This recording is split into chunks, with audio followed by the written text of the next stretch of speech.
buto. Kakayori natin ng kutsara.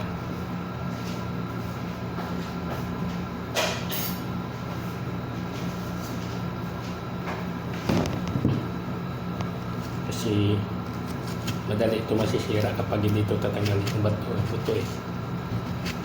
Ako palagi ako bumibili ng palaya. Tataka ako. Bibili ako ngayon.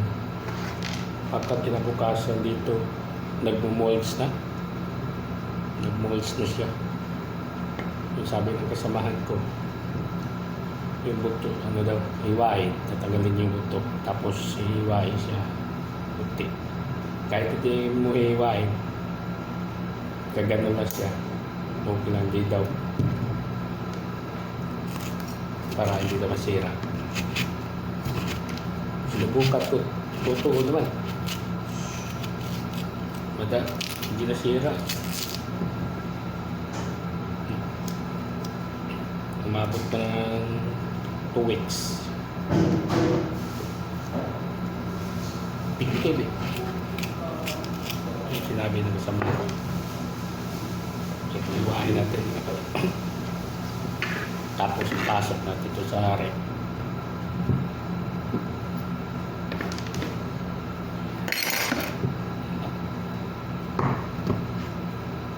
Nalalaki. Kasi kapag lutuin, dyan na natin ano.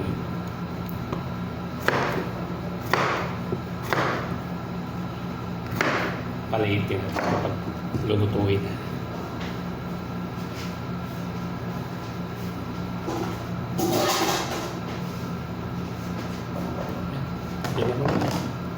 Ganito lang gawin mga bay para hindi masira. Pati yung palaya, tanggalin yung buto, tapos lagay nyo sa ano, lagayan, plastic dito, tabi nyo, lagay nyo sa rep. Kaabot to ng 2 weeks, hindi masisira yun. Hindi katulad ng ano, kapag hindi mo babalatan, masira agad magka-molds. Next, kapag bibili ko ng tlawa, try ko sa ito. Kita ko sa inyo yung speed. Para hindi ko para maniwala. Ayan mga bay.